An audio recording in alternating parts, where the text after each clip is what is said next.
할렐루야. 한 주간 평안했습니까? 오늘 먼저 본문은 예루살렘의 성전에 들어갈 때 양들이 들어가는 양문이라고 하는 곳이 있었는데 그 양문 곁에 베데스다라고 하는 못이 있었다라고 했습니다. 베데스다, 우리말로 번역하면은 자비의 집이라는 뜻입니다. 매우 좋은 뜻입니다. 자비의 집. 그리고 전국의 많은 환자들이 인산태를 이루고 그야말로 인간 시장이 됐습니다. 천사가 나타났어. 가끔 물을 동하게 하는데, 움직이는데 그때 먼저 뛰어들어가는 사람이 어떤 병에 있었든지 다 낫게 된다. 이거 참 매력 있는 일 아니에요? 환자들에게. 그 당시에 뭐 의술이 별로 없을 때 이보다 더 기적적인 그런 소문이 어디 있겠습니까? 그러니까 전국에 수많은 환자들이 그냥 빽빽하게 와서, 그때 뭐 마스크를 쪘겠습니까? 빽빽하게 와가지고 쳐다만 보고 있는 거예요. 물이 동하는 순간 먼저 들어가면 된다는 거예요. 저는 이 본문을 지난 한 주간 동안 묵상을 하면서 우리 한국 사회를 생각해 봤습니다. 지금도 학생들이 수능을 치고 이제 내일부터 실기 논술 면접하러 가는데 50만 명의 학생들이 자기들이 원하는 대학, 원하는 학과에 가려고 달려가고 있습니다. 수많은 사람들이 지금도 권력의 줄을 들고 성공의 목가에 모여와 있습니다. 인산태를 이루고 있습니다. 그러면 성공이 불가능하냐? 개천에서 용이 나는 게 불가능하냐? 불가능하게 아니라고 하는 것이 여기에 이제 사람을 유혹하는 것이에요. 가끔씩 물이 동한다는 거예요. 그리고 병이 낫는다는 거예요. 완전히 제로라고 하면 사람들이 소망을 버릴 건데 한 번씩 가끔 된다는 거예요. 대박이 터진다는 거예요. 이게 사람을 잡아 끄는 거예요. 네? 여러분 요즘 뉴스 보면 너무나 답답한 뉴스 중에 하나가 청년들이 무슨 돈이 있다고 과하게 대출을 받아가지고 주식에 투자하는 거예요. 이게 나라가 정상이 아닙니다, 지금. 뭔가 그냥 조급한 거예요. 30대가 아직도 집을 기반을 덜 잡을 때인데 30대가 과한 대출을 받아가 아파트 산다고 뛰어다니고 금년에 아파트 30, 40대가 제일 많이 샀다 그러잖아요. 이게 정상이 아니죠. 정상이 아니죠. 한번 내리박아버리면 그 대출 수억을 어떻게 하려고 그러는지 몰라요. 그러면 사회로서 완전히 매장이 돼버리는 거예요. 활동 못 하는 거예요. 무슨 로또가 이게 파는 날이 되면 젊은 사람들이 절반 이상 줄 서 있다는 거예요. 이게 될 일입니까? 이게 정상이 아니죠. 그런데도 왜 가느냐? 한 번씩 터진다는 거예요. 이게 참 기가 막힌 일입니다. 한 번은 터진다는 거예요. 대박 받은 사람이 있다는 거예요. 로또 해가지고 한 번 10억 버는 사람이 있다는 거예요. 이게 사람 미치게 하는 거예요. 미치게 하는 거예요. 저 시골에 땅 사놔가지고 그냥 사놨는데 세상이 그게 재개발돼가 5배 올랐다 가면 사람이 눈이 확 뒤집어져 버린 거예요. 난도 사야지. 빚내가 사야지. 이게 가끔씩 이런 일이 일어난다는 거예요. 전혀 없으면 이런 일이 일어나지 않아요. 서울에 집 사놓으면 자고 일어나면 5천만 원, 1억씩 올라간다 그러니까 빚을 내도 살려고 덤벼드는 거예요. 이게 이제 우리 사회를 병들게 하는 겁니다. 성실하게 살 필요가 없는 거죠. 수많은 사람이 지금도 권력이라고 하는 성공에 줄을 대고 있습니다. 유튜브를 직접 운영한다든지 신문에 보면 온갖 칼럼을 평가를 써가지고 내가 네 페이다 좀 기억해라 이래가지고 막 상대를 공격하고 그 사람을 높여주고 이래서 자기 좀 권력 있는 사람의 마음에 들게 하고 지지하는 단체를 만들어서 지지를 해주고. 왜? 그래가지고 국회의원 빼지 단 사람이 있다는 거예요. 그러니까 나에게도 그런 행운이 올 수 있다는 생각을 사람들이 하는 겁니다. 그래가지고도 장관 된 사람이 이기기 때문에 나도 이러다가 장관할 수 있겠다 생각하려고 덤벼드는 겁니다. 정말 세월을 허송하는 거죠. 기가 막힌 일들입니다. 10만 분의 1, 100만 분의 1도 확률이 없는데도 불구하고 자기도 올 수 있다, 될 수 있다라. 우리 사회를 병들게 하고. 권력 주변의 불나방들이 지금도 그렇게 모이게 되는 겁니다. 여러분 참 병이라는 게 얼마나 질긴지. 이 사람은 38년 동안 중병을 앓았습니다. 이 사람이 10살에 앓았으면 50이 될 때까지 아무것도 못 한 거예요. 20살 때 됐으면 60살이 될 때까지 병이 그 인생을 완전히 묶어버린 거죠. 아무것도 못 한 거죠. 누워있는데 뭘 하겠습니까? 병이라는 게 얼마나 모질고 얼마나 악하고 얼마나 독한지 그 사람이 인생 40년을 갉아먹어버린 것이죠. 오늘 제가 세 가지 얘기를 하려고 합니다. 첫째는 익숙한 것을 거부하는 사람들이라고 합니다. 익숙한 것을 거부했다라고 하는 거예요. 아무리 봐도 이 38년 된 병자에게 기회가 돌아올 리가 만무합니다. 이 사람이 기회는 제로입니다. 0.0001%의 희망이 있는 게 아니고 완전 제로입니다. 왜 그럴까요? 물이 동해봤자 넣어줄 사람도 없어요. 그리고 그 서성거리는 사람은 이 사람이 볼 때는 환자도 아닌 사람이 그거 왔다 갔다 하는 거예요. 발에 무좀 좀 난 사람들이. 그 사람이 무슨 병입니까? 근데 그 사람들이 다 자리를 차지하고 있는 거예요. 진짜 들어가야 될 사람은 다 밀려나 있는 거예요. 넣어줄 사람도 없고. 그럼 만약에 물이 동했다, 기회 오겠어요? 100% 기회는 오지 않습니다. 그럼 포기해야 되죠. 포기해야 되죠. 이렇게 되면 다 포기하는데 익숙한 포기를 하지 않았다고 하는 것입니다. 누구나 다 이 정도가 되면 익숙하게 포기를 하는데 익숙한 것을 거부했다는 것이죠. 이 사람이 하고 있는 이 자리는 베데스다입니다. 그것은 절망의 자리였습니다. 자비의 자리가 아니고 절망의 자리였습니다. 날마다 절망을 하면서 앉아있는 거예요. 아무런 희망이 없는 거예요. 다른 사람이 낫는 것을 구경해야 될 판입니다. 그 절망의 자리죠. 그래도 그 자리를 떠나지 못하고 포기하지 못하고 있는 사람. 포기가 익숙할 텐데 포기하지 않았다고 하는 겁니다. 예수님 오셔서 이렇게 말씀했지요. 네가 낫고자 하느냐? 당신이 낫고 싶소? 이렇게 물었습니다. 이 성경에 나와 있지 않지만 이 사람이 얼마나 화가 났겠습니까? 제 곁에도. 그 말이라고 합니까 지금? 사람 누워 있는 거 보면 몰라요. 아마 이렇게 대들었으리라고 나는 생각합니다. 성경에 그런 것이 생략이 됐겠죠. 그걸 말이라고 하느냐고 말이죠. 그런 질문을 내한테 왜 하느냐고 말이죠. 내가 그 희망이 아니면 이거 왜 누워 있겠냐고. 그렇겠죠. 사마리아 여자가 예수님 처음에 그냥 공격하듯이. 아픈 사람은 화밖에 나는 게 없습니다. 너그러울 수가 없는 거죠.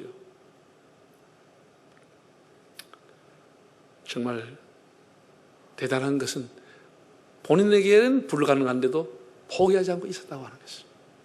자, 한번 성경을 다시 한번 볼까요? 4절을 읽어보겠습니다.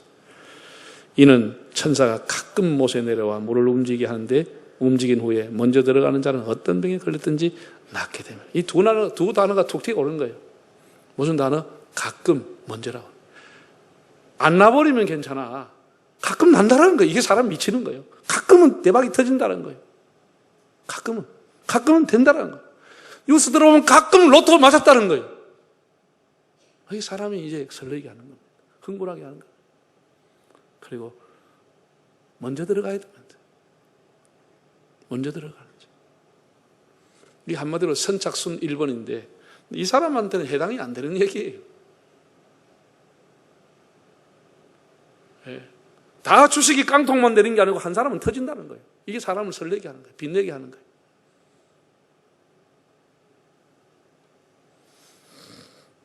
그러니 사람이 어떻게 해요? 저 사람만 제키면 1등 할 수 있으니까 편법을 쓰든지 인맥을 동원하든지 백을 쓰든지 뇌물을 쓰든지 1등 하려고 하는 거죠.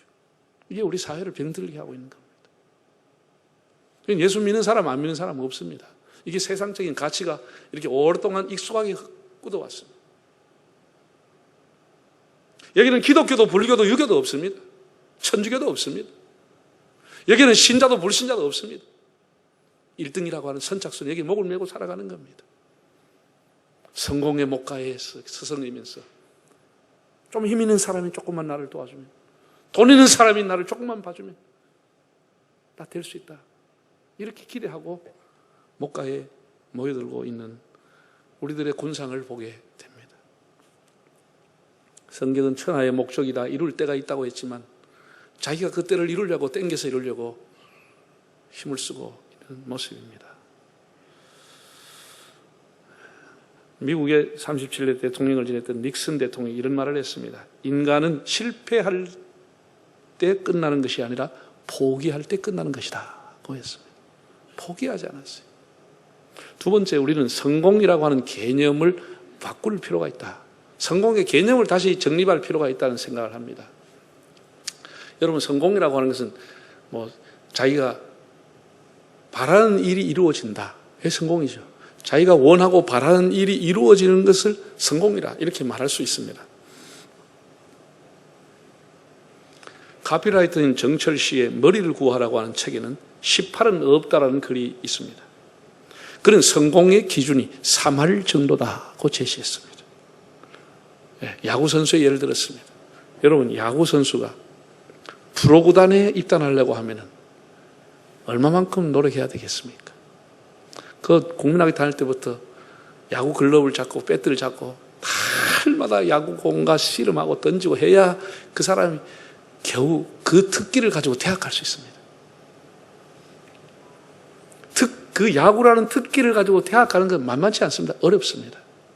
그럼 대학 4년 동안 아침 저녁 야구공 들고 자고 야구공 먹다시피 해도 그러면 프로구단에 들어가느냐? 한 대학에서 1명 내지 2명밖에 못 들어갑니다. 그만큼 운동선수에 들어가는 길은 바늘깁니다. 프로구단에 들어가는 그렇게 어렵습니다. 20년 이상 야구공을 들고 먹고 자고 해도 프로구단 가기 어렵습니다. 그럼 거기 가서 그럼 다 선수들이 모인 자리에서 투수가 던집니다. 그러면 자기가 이제 딱 쓰면은 10번 치면 10번 다 안타 칠 수 있어요?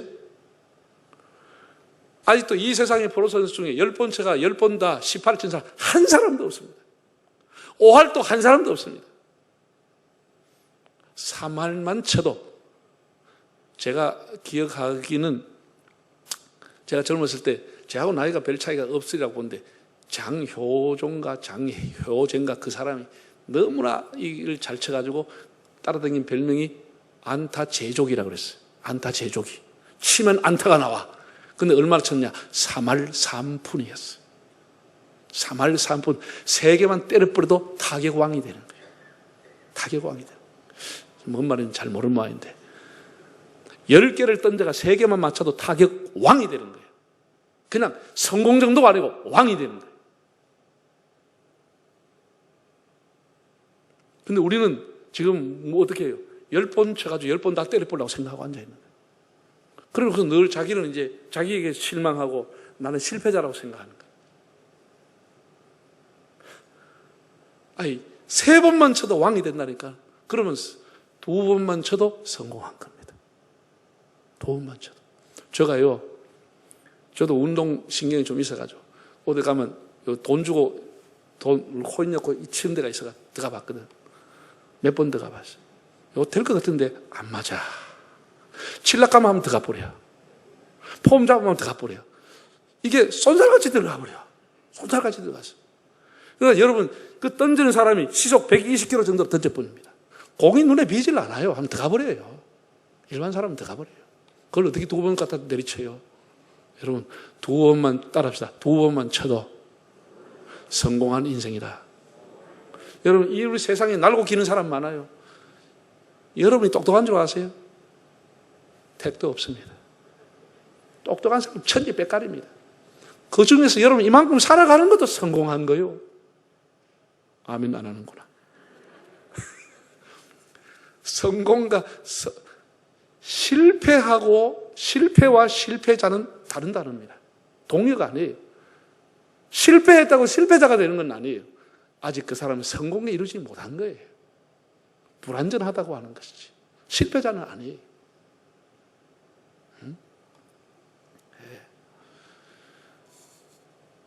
우리가 이 성공의 개념을 바꿀 필요가 있다. 한번 크게 따라 합시다. 3할만 쳐도 대성공이다. 2할만 쳐도 성공이다. 그렇게 생각하시면 여러분의 삶이 다 성공한 삶 아니에요? 우리가 하나님이 주어진 일터와 가정에서 충실하게만 살아도 3할 내지 4할을 살아가는 거예요. 3할 내지 4할을 살아가는 거예요. 근데 자꾸 10번 쳐가 10번 맞추려고 하니까 굉장히 자기 스스로가 이제 좌절감, 열등감을 갖게 되는 거예요. 생각을 바꿔야 되는 거죠. 마지막 3번째입니다. 여기 중요한 것도 3번째. 그럼 우리 그리스도인에게 성공이라고 하는 것은 어떤 의미냐? 예수 믿는 사람의 성공이라는 게 뭐냐라고 하는 것입니다. 일반적으로 성공이라고 하는 것은 자기가 바라던 일이 성취되는 것을 성공이라고 한다면 예수 믿는 사람이 성공이 뭐냐라는 것이죠. 예수 믿는 사람. 저는 예수 믿는 사람에게 성공이라고 하는 것은 하나님이 맡겨주신 일을 감당하는 것, 하나님이 부과한 일들을 감당하는 것이 성공이라고 믿고 있습니다. 하나님 맡겨주신 일을 잘하는 게 성공이에요. 아무리 대단해도 하나님 맡겨주신 일 안 하면 실패자가 되는 겁니다. 여러분, 우리가 일반 사회에서 저 사람 성공했다 할 때 어떤 사람은 성공했다 그래요? 아주 쉽게 돈 많이 번 사람 보면 오, 저 사람 성공했네. 혹은 무슨 의사 고시, 변호사 고시, 사법 고시 이런 거 합격한 사람, 아이고 저 사람 성공했네. 지위가 높은 사람 성공했네, 출세했네, 이런 말 우리 흔히 쓰잖아요. 흔히 씁니다. 그게 이제 일반 사람들은 성공이라고 하는 거예요. 예수 믿는 사람은 그것도 성공이냐? 그건 아니라는 것이죠. 자, 이동원 목사님이라고 그 침례교 목사님이 한참 미국에 전도 집회 갈 때 코미디언 원로인 구봉서 장로님하고 두 분이 같이 미국을 갔다라는 거예요. 그래서 자기는 좀 시간이 많이 10시간 이상 걸리는 거 좀 잠을 자야 되겠다 싶은데 그 장로님이 자꾸 깨우면서 목사님 오랜만에 이렇게 좋은 자리인데 왜 자꾸 자느냐고 흔들어가지고 자꾸 얘기를 하더라는 거예요. 그러면서 그 장로님이 목사님 우리 퀴즈 좀 내면서 시간을 보냅시다. 제가 퀴즈 낼 테니 목사님 알아맞혀 보세요. 하고서 여러 가지 대화를 했는데 자기가 지금까지 기억나는 것은 이런 질문을 했다는 거예요. 목사님, 예수님이 부활하고 난 이후에 첫 번째 어떤 말씀을 했겠습니까? 제일 첫 마디가 뭐였겠습니까? 이렇게 묻더라는 거예요. 이럴 때 목사는 항상 마태, 마가, 누가, 요한이 돌아갑니다. 그래서 자기는 평강이 있을지어다 그랬겠죠. 에이, 아닙니다. 그럼 예수님 뭐라고 했는데? 예수님 마리아에게 이렇게 했다는 거예요. 마리아야, 네가 내 비나? 그랬다는 거예요. 네 내 비나? 그랬다는 거예요. 내가 유령이 아니다는 것이지. 네가 진짜 비나? 이랬다는 거예요. 어떻게 생각하세요? 저도 그 말이 대충 맞다고 생각됩니다. 성경은 안 나와 있지만.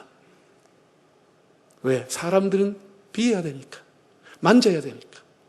물리적으로, 가시적으로 뭐가 있어야 믿고 따라가는 거예요. 하나님 말씀만 믿고 따라가려고 하지 않는 것이 우리 믿음의 병이라고 하는 거예요. 비해야 된다는 거예요. 만져줘야 된다는 거예요. 그래서 자꾸 포기하는 거예요. 기도하다도 안 보이면 포기해버리는 거예요. 신앙생활 하다도 포기하는 거예요. 안 보인다는 것이죠. 뭐가 안 만져진다는 것이죠. 네. 여러분 그렇지 않습니다. 제가 늘 말씀하지만은 믿음이라고 하는 건 하나님의 말씀을 믿는 것이 믿음인 것입니다. 그 말씀을 내가 얼마만큼 신종하고 따라가느냐, 이게 믿음입니다. 믿음이에요. 네? 자, 그럼 한번 보십시다. 마태복음 1장 23절 한번 볼까요? 네. 보라, 처녀가 잉태하여 아들 낳을 것이요 그 이름은 임마누엘이라 하리라 하셨으니 이를 번역한 즉 하나님 우리와 함께 계시다 함이야. 그 다음 28장 20절 내가 너에게 분부한 모든 것을 가르쳐 지키게 하라. 볼지어다 내가 세상 끝날까지 너희와 항상 함께 있으리라 하시니라. 이건 마태복음 시작에서 1장에서부터 마태복음 끝나는 28장 하나님께서 뭐라고 약속했냐? 예수님이 어떻게 약속했냐? 내가 너와 함께 하리라. 이것을 믿는 것이 믿음이라고 하는 거예요. 우리가 부족할 때도, 죄질 때도, 넘어질 때도, 실패할 때도, 우리가 어떤 환경이 있고 어디가 살든지 하나님 나와 함께 한다고 하는 이 믿음, 이것이 우리 인생을 바꾸어 놓습니다. 이게 믿음이 굉장히 중요한 겁니다. 이것이 그 사람을 성공의 길로 이끌어가는 겁니다. 여호수아 1장을 보면은 정말 대사명을 완수했던 모세의 시대가 끝이 나고 여호수아 시대가 왔습니다. 여호수아가 얼마나 떨었겠습니까? 그 무거운 중책을 지고 얼마나 정말 하나님 앞에, 사람 앞에 두려워 떨었겠습니까? 그래서 1장에 보면 하나님이 여호수아에게 너는 두려워하지 말라. 담대하라. 계속해서 그 말씀을 하시면서 내가 모세와 함께 있던 것 같이 너와 함께 하리니 이 율법책을 지키고 좌우에 치우치지 말면 너의 가는 길이 형통하리라. 그 형통하리라고 하는 단어가 영어 성경에 보면 successful, 성공하리라 라고 되어 있습니다. 하나님께서 하나님의 종에게, 하나님 백성에게 성공의 길이 뭐냐? 하나님의 말씀을 지켜 살아가는 것이 형통한 길이요 성공하는 길이라고 말씀해 주었습니다. 그 7절, 8절 두 번이나 형통하리라고 나오는데 둘 다 영어 성경에 보면 successful, 성공이라고 나와 있습니다. 여러분, 성공의 길이 뭐예요? 하나님 말씀을 따라가는 거예요. 하나님이 나와 함께 있다고 하는 것. 하나님 나와 함께 한다는 그 말씀을 믿고 따라갔던 여호수아는 능력이 없고 여호수아는 지팡이 가지고 한 번도 바위를 친 적이 없지만 그 말씀을 믿고 가나안에 갔던 그에게 하나님이 성공의 길로 인도해 주었습니다. 형통한 길로 인도해 주었습니다.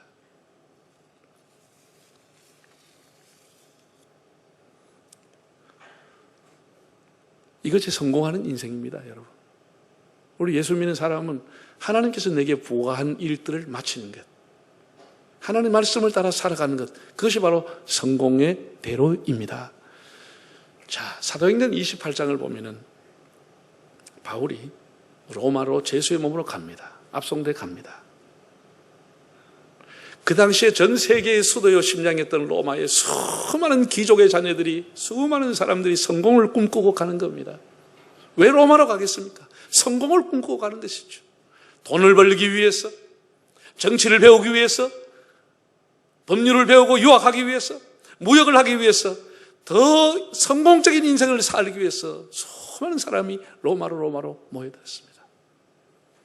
사도 바울 딱 한 사람만이 복음을 위해서 로마로 들어가는 것입니다.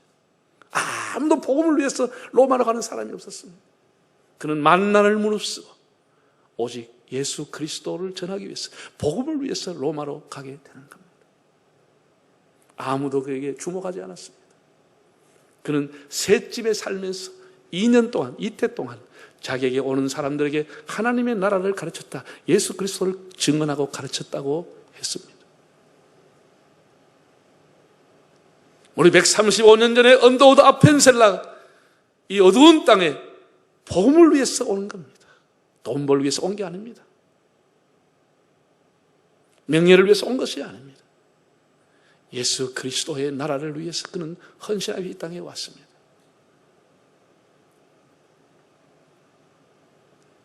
사도 바울은 새 집에 살았습니다. 가장 위대한 성공자, 가장 위대한 승리자 누굽니까? 바울, 베드로, 요한, 주기철, 손양원, 언더우드 아펜셀라가 다 위대한 승리자가 됐습니다. 새 집에 살아도 주님이 자기와 함께 있으니까 이 사람은 승리자가 되고 성공자가 되는 겁니다. 우리가 조그마한 구멍가게를 해도 주님이 나와 함께 있으면 성공자가 되는 것입니다. 바울은 새 집에 살았습니다. 사람 보기에는 별품이 없어요.